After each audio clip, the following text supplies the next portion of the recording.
So first of all, Perry, how are you? I'm good, man. So good. I'm happy to be that here. you finally come to Kopangan, place that I feel that you left a piece of you, left your soul, and I feel that you had a very strong desire to come back here, and now you're finally here. Yeah. So I'm glad to be part of this, and I would like to know a little bit of your story. So, where are you from? What are you doing, and what actually bring you, first of all, to Kopangan? Well, it's a pleasure to be here. Wouldn't be here without you. You helped me so much when I was returning to this island, so thank you for that. As far as the first time I ever came, it was actually an experience that I had in Los Angeles when I was living there, 2018, 2019. And my friend had just come from a yoga retreat on the island. Wow. And then she met up with me. We did a small dose of psilocybin chocolate. And it was my first time ever experiencing anything psychedelic. And what it did was it basically allowed me to see beyond the bubble of my little reality.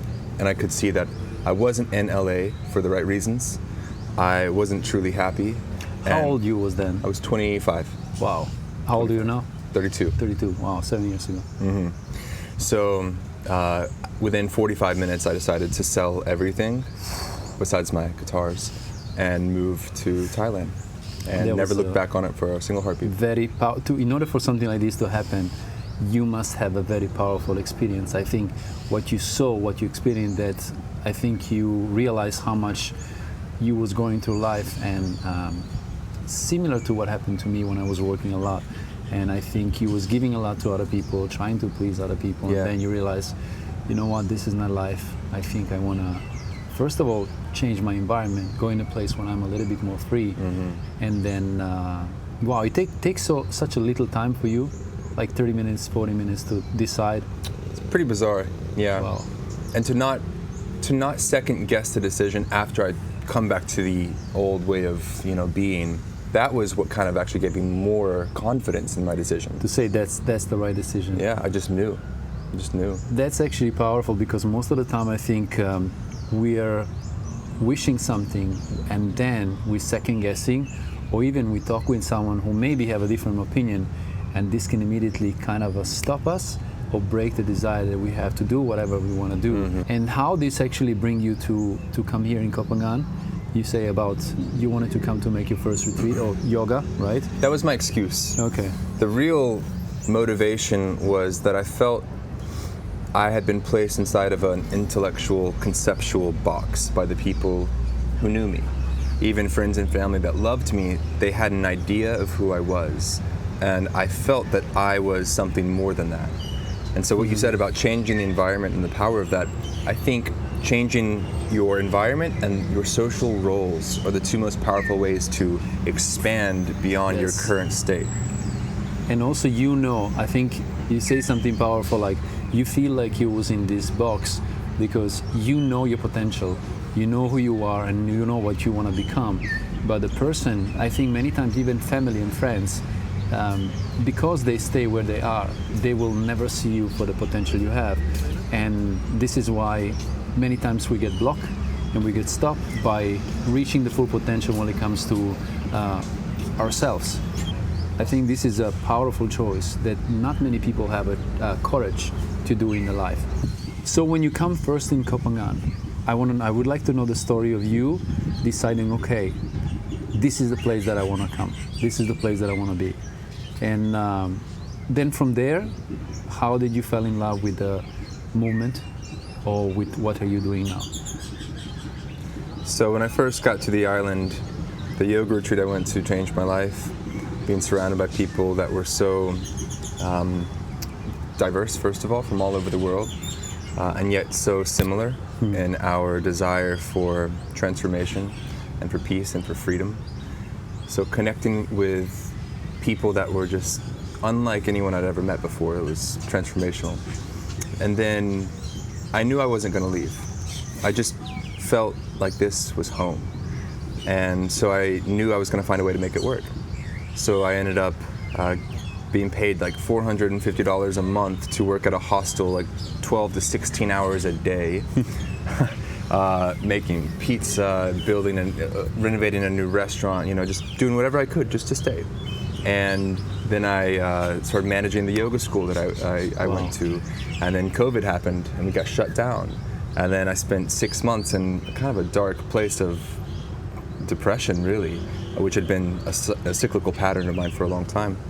And then from that place of darkness, I spent a lot of time in isolation, a lot of time in meditation, contemplating. This is where the self-discipline came in. This is why I think... Not yet, no. This is where self-awareness came in. Self-awareness was born in that darkness.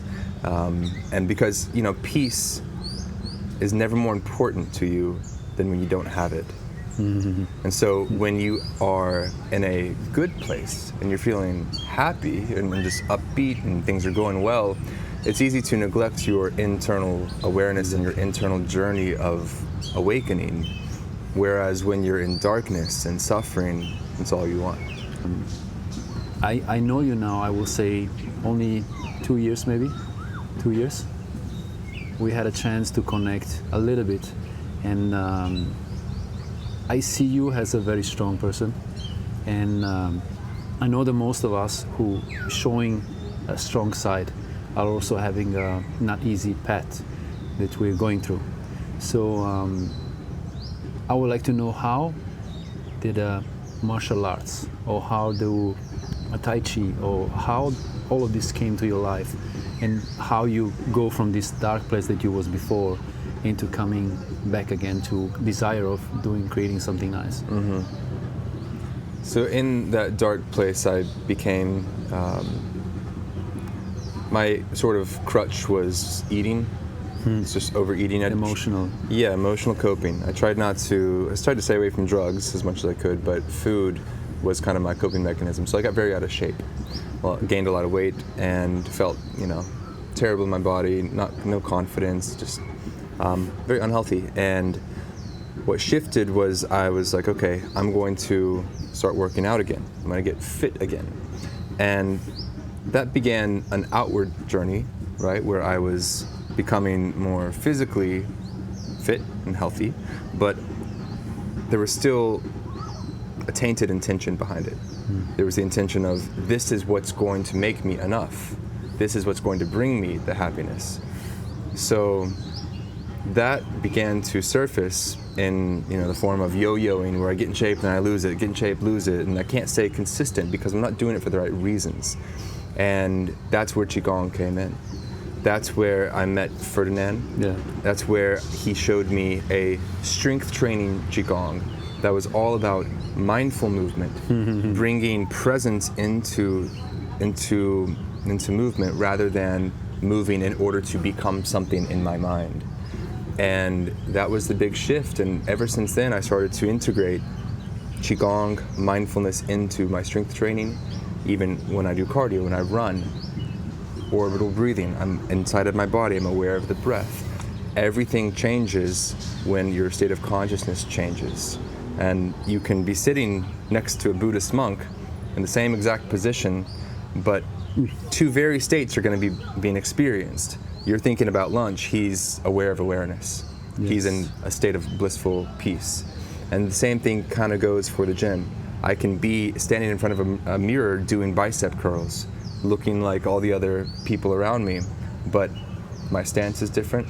My feet are grounded. My fascial chain is you're more into structural tension. More into my breath is moving. I'm aware of what's happening inside my body, and then the innervation, the irradiation throughout my joints. Everything is happening with intention. Whereas before, it was simply, I need to do this movement in order to look like this, so that this will be the case. It's I think when you put it in this way, for a lot of people, they will maybe never experience something like that, because if I will take my case, when I was a little bit younger, I thought that I need to exercise in order for aesthetic. It's something aesthetic, that I want to look good, I want to feel good in my clothes. But then the more I grew, I understand that this is why now in Body Connection, it's all about awareness into the movement. It doesn't matter what you're doing, you have to be aware, you have to be present. in what you're doing. And what you say is very powerful, and I really want people to start learning and experience this, because being present, and it doesn't matter the moment you do, breathing, for how many people simply, even breathing is it's something normal, like you're meant to breathe. But when you're present, when you breathe, when you hear, when you smell, when you feel, because you have to feel. It's really important to add a feeling. So how long you been doing now Tai Chi, or how have you been practicing Tai Chi and strength training? I will say, well, strength training I've been practicing for a long time. 18 years. But for Tai Chi and QiGong, that began about 5 years ago. And the way in my mind, the way I describe it, the way it feels to me is, I used to go, and during my dark period of depression, I would begin to go to this garden on this mountaintop at Utopia Resort here on the island, and there's a sea view and a garden, and then watch the sunrise. So I would get there before I could see anything. And it struck me as interesting because I would sit there for hours every morning, just really strong presence, and everything in the garden would stay the same, right? The trees aren't moving, there's nothing new happening in the garden, but the light would come and everything would change. And so the exact same thing happens when you bring presence and awareness to movement. The movement itself doesn't necessarily change, although there are physiological benefits that happen when you bring your awareness into the body. And yet, though the movement looks the same, everything changes with the light of awareness. So that's what shifted whenever I started to begin practicing QiGong. Tai Chi became this moving meditation that, it's not just for, posture and alignment and fascial opening and all. It's about becoming completely immersed in awareness of the body. And when you do that, a whole different part of your brain lights up. On an fMRI machine, they can see it. Yeah. It's not just the default mode network where all your planning and rumination and anxiety spirals come from, which normally is what most people live in. Siphoning out of that, pulling energy out of that, it gets sucked into the anterior insula, which is where the sensory signals of the body are integrated with emotional and cognitive processing, right? So all of a sudden, your vagus nerve becomes more stimulated, the parasympathetic nervous system becomes more activated, you become calmer, everything starts to flow more easily and calmly whenever you're in a state of presence, internal felt awareness. You see in your experience working with the clients, working with people, how long for each person maybe take? Is it different regardless of the person? Because I think each one of us have a different way of learning things. Yeah. And to reach the presence and to really reach the feeling in the moment, how long it takes? I can guide someone there in 1 hour. Wow. Yeah, just earlier, a couple days ago, I had someone I was speaking with who had never done any type of meditation. And we spoke, for about 40 minutes, 45 minutes. And then I guided her into a practice where she began to feel inside of her body. And at first she was like, well, I don't know what you mean. And then within just a few moments, she was like, oh, I feel a glow inside of my hands. I can feel a glowing energy inside of my feet. And I began to guide her consciousness through her body and then towards her breath. And then we practiced a very simple breathing exercise, samavriti breathing. And then I did some guidance, and then by the end of it, she opened her eyes with this light, with this light, and she said, "I've never felt stillness before. I just felt myself." Yeah, and it's like. And I was, that was the biggest breakthrough she could possibly have, to understand that there is stillness inside of her, and that it is her. That is who she is. That is who we all are. And so that's what QiGong, Tai Chi, meditation brings you, is it pulls you out of the constant compulsive stream of thought moving through your mind and into the awareness behind it. When you say, that's very powerful. When you say that she felt the energy, can you explain a little bit more? Because we are energetic beings. How do you express the energy? How did you feel the energy work?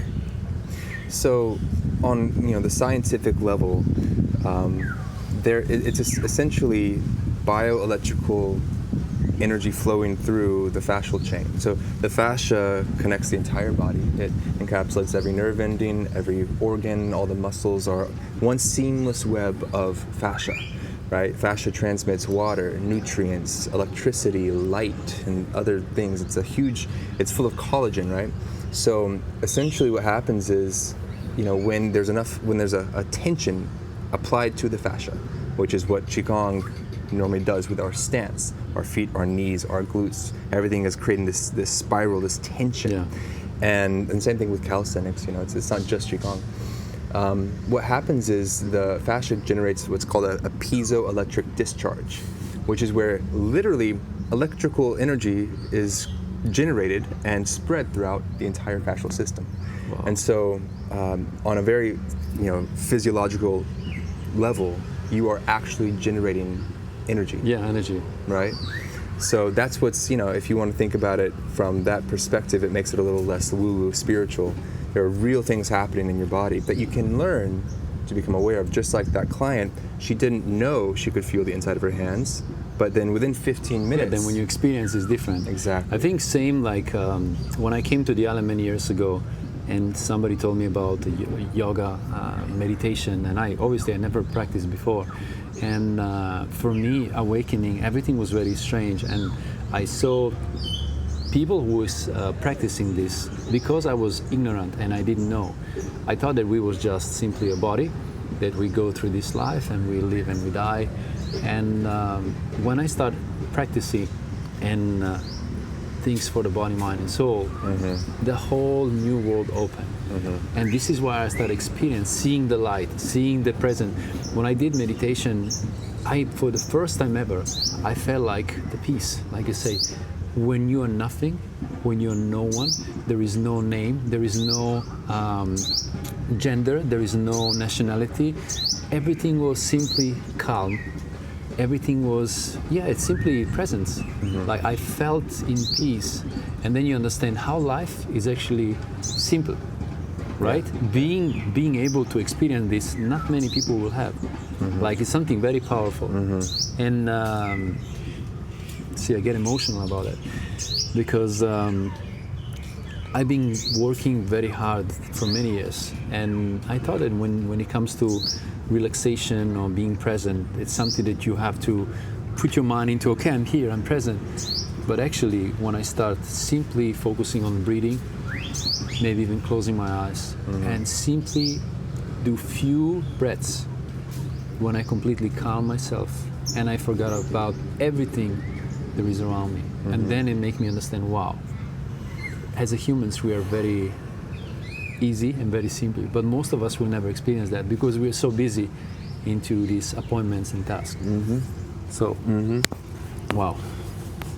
I understand, and I think what I repeat to myself even to this day, quite often, almost every day, I'll say, feel life more than you think about it. I think that's really what It is. awakening comes down to, is being more aware of what you feel rather than just what you think. There time ago when I was really working a lot, and it was difficult to calm. It was difficult to see that there is a way out, because it seems like there was constantly something going on in the life when you feel alone most of the time. You feel lonely. And it doesn't matter if you have family and friends, you kind of feel alone. Yeah. And I think being able to simply focus on your breathing, calm, close your eyes, it brings you into this peace when you really see that many things are not really important. It's really important, your peace, your presence, protecting your energy, protecting yourself. And you see? No, same for me. Thinking back on the intense suffering I was experiencing, I was so much darkness, so much pain and sadness, and I think one of the beautiful gifts that I received from going through those dark chapters was understanding. I now have compassion for people, and I know it's nothing you can just change. Yeah. When you can't see the light, you can't see the light. It doesn't matter if someone has all these eloquent words and practices for you. if you're in that state, Yeah, it comes. you're blind to it. Exactly. And I get that. So I never ever try to change people. I simply become available. I make what I have to share open. I keep the door unlocked for people when they're ready to walk through. If they want to knock, I'm here. But if they're not ready for it, they're not ready for it. And you can't see it. It's until you're powerful ready. because you really have to. You can't change somebody. You can't help somebody who don't want to be helped. Even if they want to be helped, there is a resistance from their side to simply open their mind, to open their heart, to open themselves to the change. Because in order for you to willing to change, I think this is why most people will choose to maybe change before all the suffering, or even when everything go down, to simply then decide, okay, well, I'm sick, maybe I should start working out. Well, this is what happened, well, maybe I should eat healthy. And this is, I think, problem of most of us, because we are not realizing that there is what we're doing to ourselves. Because we're leaving ourselves on the side, thinking that many things are important, life is important, appointment is important, but then you kind of leave yourself alone, and sooner or later you will simply, I will say, burn out, or even simply feel even more lost. And this is why it's important to have people in your life who are there to kind of help you or throw you even. This is why I think also when we met a few years ago, I strongly believe that there is a connection between people energetically. Like when I'm working with the people in the last 6 years, I become very sensitive to people and energy, and also to what is going on around me. When I meet someone, somehow I can see, not through them, but I can feel the good and I can feel the bad. So I think this is what happened also with us. We had a connection, then we lose each other, then reconnect again. And I see that you are somebody who is always open to help other people. Also because you and me, we was going through the same experience before. And this is why we decided, okay, this is what helped me, and I would like to share this with you so it maybe can help you. So for people who are in a dark place, or for people who are a little bit lost, what is something that you would like to say, and what are the steps that maybe they can take to simply find a little bit spark to stand up and keep doing what they're doing? I think in that state of darkness, there's a period where you just have to go through the motions. You have to, even when you don't feel like doing something, or you don't believe it's actually going to make a difference, you just have to try. So even uninspired action is better than no action at all. Yes. And for me, what that looked like was, I got so low at one point that the best I could do was for 20 minutes a day, I would get on my motorbike and I would drive around in the sunshine and feel the wind in my hair, the sun in my face, look at the ocean, and then go back to my dark cave. But that was me opening the blinds just a little bit, just to take a peek, and then close them back. All right, so that's how it began, and then slowly, it turned into, all right, well, I'm gonna go for a walk now. I'm actually gonna move my body. Okay, I'm gonna stop eating all these fried foods and stop buying chocolate from the grocery store. Yeah, okay, there was a lot of emotional things. Yeah, and I'm gonna start eating fruit and real foods, right?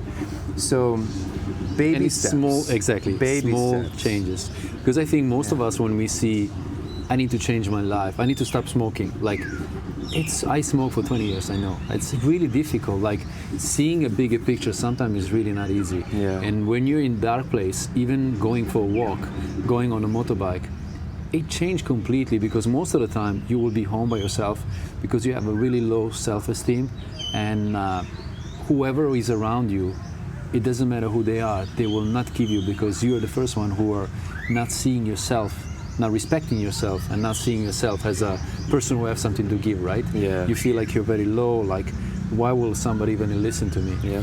And when you start taking action, right? It means go for a walk, go for. Your mind believes what you do more than what you say. Yes. So your actions speak to your subconscious mind far stronger than your words do. And I think what you're talking about, how this is a big thing with depression, is you feel like you are a burden to people. So you isolate yourself. And the more you isolate yourself, the more of a burden you feel. It becomes this spiraling positive feedback loop in a negative direction. And so what happened for me too was I started to show up in my relationships. Simply friendships that I would keep blowing off, meeting with people, even for like a sunset and a coconut, I would just not go. I would say, next time. I started to change when I began to show up to what I said I was going to show up, which is a huge thing. Yes. When you keep your word, yes, changes everything. But keep your word to yourself and for yourself. First and foremost. Because I went to state when I was depressed. I had still have very close friends who went through this very low, and I know how it is, and I know the moment you see the message from someone, you kind of push things away because nothing and no one will make you feel better. But when you decide to take a first step and say, okay, hey, just send a message and say, hey, today I'm busy, but I'll see you tomorrow. You still answer to the message, you, even if you say no at the moment, but you make a first step. That's the baby step, I think it's really important. And let's talk about movement, okay?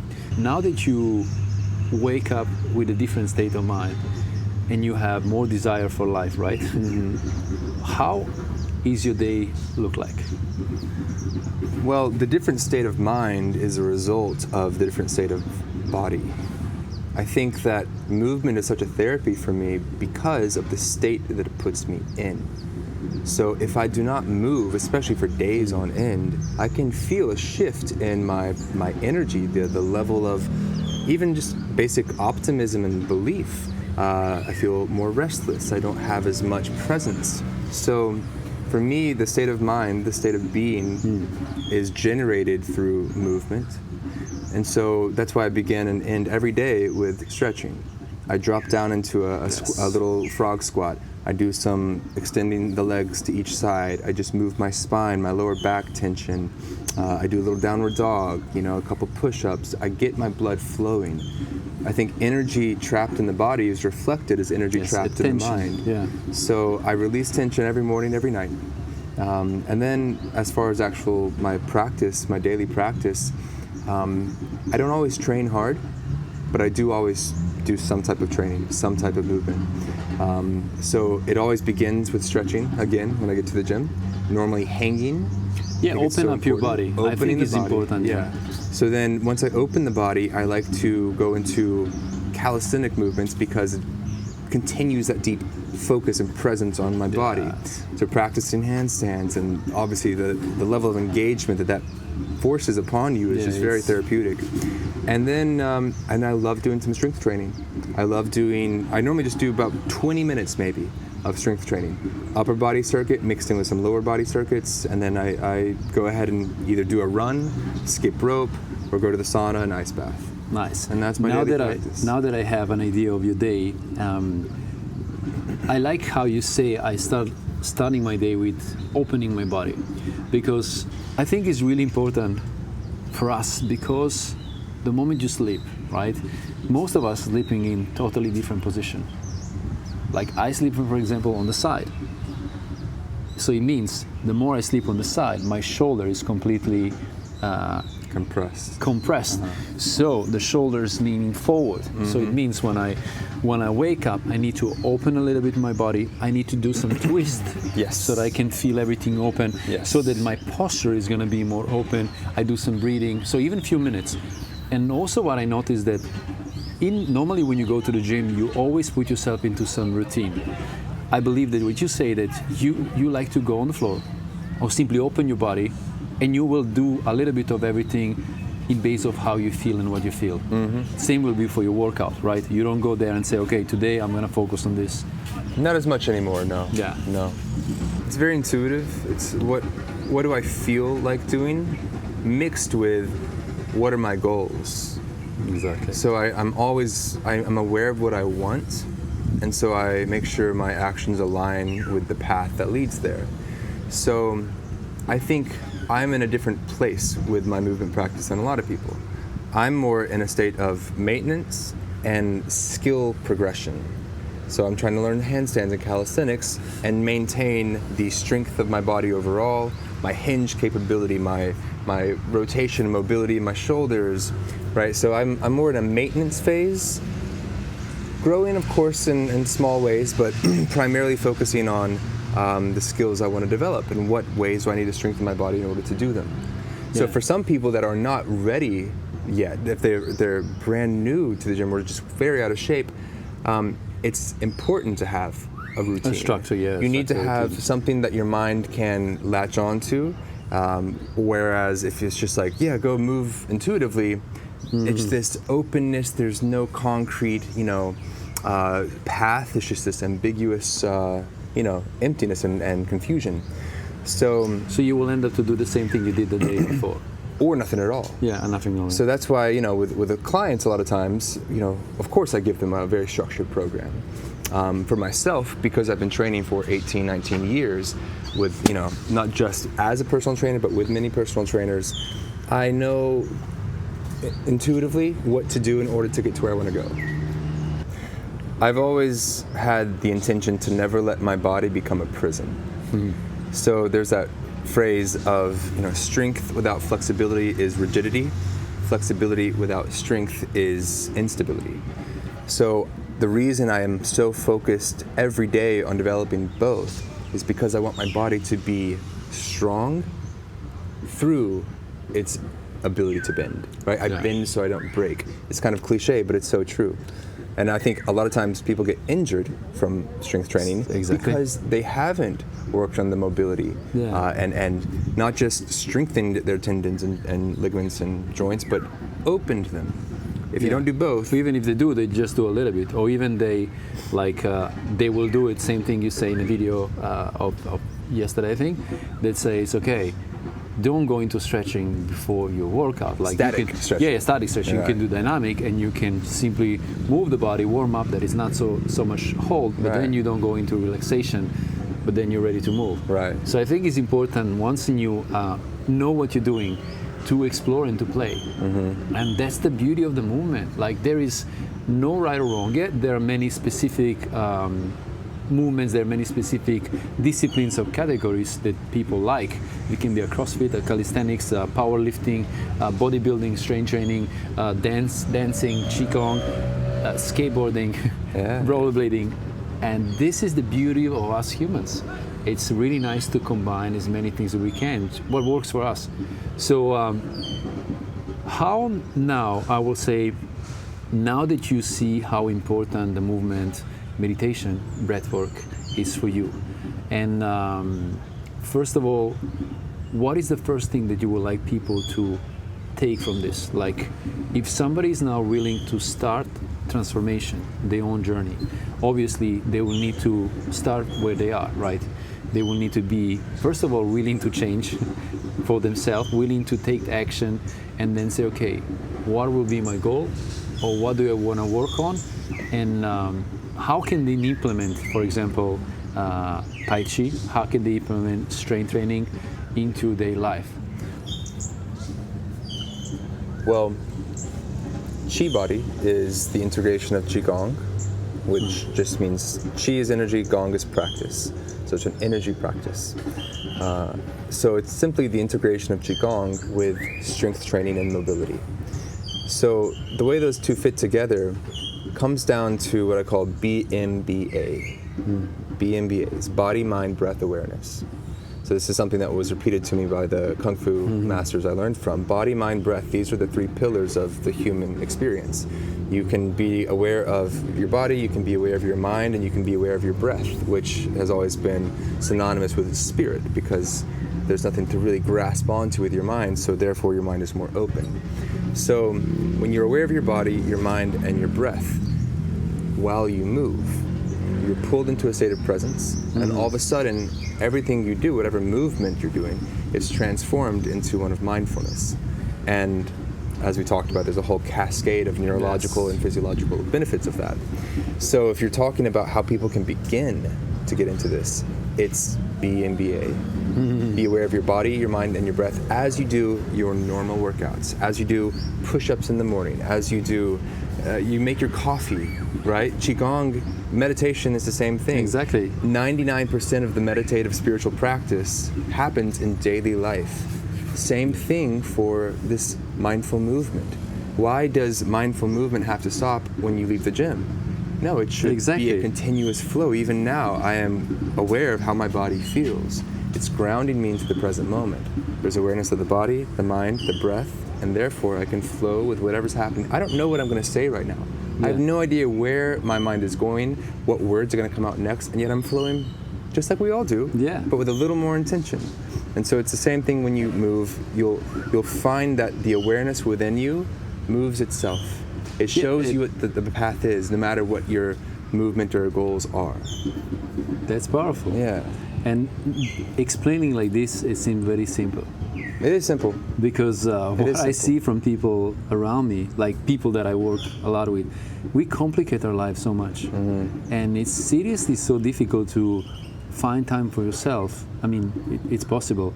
But instead of understanding how it needs to become part of you, it needs to become part of yourself. And same like you say, meditation, or even simply you can be in the cafe and simply breathe present and live, even sipping coffee, and simply having an experience that the person next to you will never have. It's like really loving what you're doing, enjoying the moment of simply being alive, being present. I think this is key to everything. Absolutely. So how can people now, I know you have a course, you have a 3 months amazing course, and how can people now apply for this, and what they can get with this course by trying actually to do the Qi breath, the Qi body? Can you explain a bit more about it? Of course, yeah. So my website is idlemastery.app. And it's essentially where I host my 3 courses. One is a peak performance mindset course, which is where I'm teaching you how to integrate mindfulness into your thoughts and awareness, building daily routines, simple routines that are life-changing. The habits. Yeah. It's the literal formula that I followed to get myself out of my own depressions. My dark cycles, I would follow a routine, and I've refined it for like 10, 15 years now. So that's what I teach in that course, and it's very powerful. And then there's a mindful movement course, which is where I teach the TaiChi form, the QiGong forms, and basically give you a little taste of what mindful movement is. And then the third one is the muscle mass and mobility. So it's specifically targeting people who want to build muscle, hypertrophy. There's 2 different types. So we do the cyclical dual hypertrophy system, and I combine it with my own personal mobility routine that I do every day, nutrition. This is more for people who are into working with dumbbells, with barbells, like more into strength. It's a standard gym workout. But if you can combine it with the QiGong principles, it changes everything. So those 3 courses are all there. They're not crazy expensive, and you can get them 50% off if you get them all together. And then the last thing is the personal coaching that I do. So I work with people for 1 month, 3 months, or 6 months at a time. Yes. And this is where I get to really go in deep with people, understand where they are in their life right now, understand why they're in that state, understand what they want, and then help them develop a path to get there. This is, I think, one of the most powerful things. First, we want to understand why you're in this state, right? And where do you want to go? Okay, how we can get there. So I think that this is priceless, because it can really help people to completely change their life, change this perspective of how they see themselves and how to implement whatever they need in their life. So that's very powerful. One thing, now that you're part of the Body Connection movement, and I'm extremely proud of that, because I always say that you are a very powerful person when it comes to personality of who you are, the way how you teach and how you lead people, and also what you have to say and the teachings that you're using. So are you going to bring here the Qi body system and technically show them what they can learn in simply 30 days of how this gonna be. Yeah, so first of all, I'm very honored to be part of the Body Connection as well, and I'm grateful to be Thank you. invited, to be appreciated and seen. That's always the biggest gift you can give anyone, so thank you for that. And the platform you're creating is incredible. The coaches that you're bringing together are incredible. It's going to be a transformational service and platform for a lot of people. So my 30-day challenge is the Chi Body 30-day challenge. It's where I show you, first of all, how to feel inside of your body, which is fundamental for any type of QiGong or TaiChi. So feeling inside of the body with mindfulness is how we begin. And then we have a structured approach to how to actually integrate awareness with physical structure inside the body. There's different ways to generate force. And then there's the actual energy practices that we take into whatever movement we're doing. So it's a very simple, 5 to 10 minutes a day type of challenge. Wow. And I think that by the end of it, you're going to intuitively know where to go next. That's the goal, is to not need me or to not need a teacher, but to become your own teacher. Yes. And so from there, of course, there's always going to be more structure and more programs and more guidance to give. But ideally, by the end of the 30 days, you're going to know where to take yourself after that. Yeah, because you understand actually where you are and how to feel and how to move with your body. I mean, how to feel is the most important part. How to move is going to become part of you. And yes, I'm very honored for that, because we have now 9 coaches inside the Body Connection movement. We have requests from a few other coaches that we're going to welcome.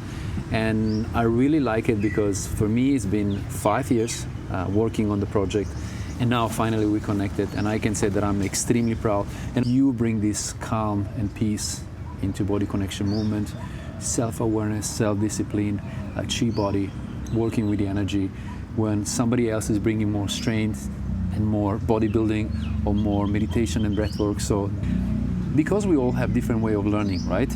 So I think having so powerful people that can explain only the way they know, I think is very unique. So last thing, in Body Connection movement, we are working to a very powerful project that is a wellness experience. You're a very big part of that also project. So can you tell something about that? Well, the human body has so many different ways of moving, right? There's so many different ways to train it, to strengthen it. And the really unique thing about the wellness experience is within your own home, you now have access to every angle of body mobility and strength training possible.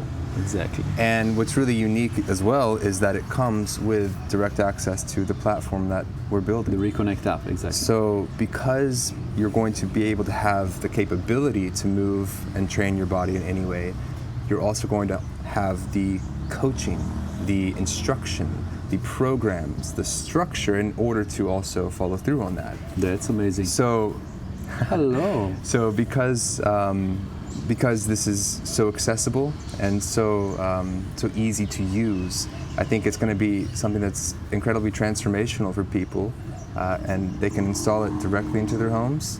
They have direct access to you, to me, to all our coaches. Yes. And the wellness experience couldn't be named any better. Yeah. It is the because experience of wellness brought to you. It's all about experience in life, I think, and the reason why this sparkles something powerful in me is that I see my own, when I started calisthenics training, I fell in love with the process, with how many things you can do with your own body. And most people don't obviously know that, and they're pretty shy because they don't even know how to move. So when we talk about Body Connection, the wellness experience, they're simply products. They're parallels, gymnastic rings. So even if you train at home, you can use it, but then you also have chance to bring it outside. Imagine you will have rings now, you can just simply hang them out here, right? So it's more accessible when it comes to mobility, right, to moving part, and you can always have the app that is available to you in any device that you have. And also good thing about this app is that people can only not also see the coachings that we have, but they can also, it's like accountability coaching system, they can also have access of calories they consume in a day. They can also track their workouts. They can also see the progressive work that they will do. If they will do today 10 reps of one movement, tomorrow they will see that this is the number they did. Wow, they can simply increase. So it's very important for people to progress better. Mm-hmm. So thank you, Perry. I'm excited that you're part of everything, and looking forward to explode and to bring the wellness experience to people. Yeah, thank you for the inspiration. You always are, brother. Thank you, brother. Excited to bring this to life. Thank you, and we see you in the next one.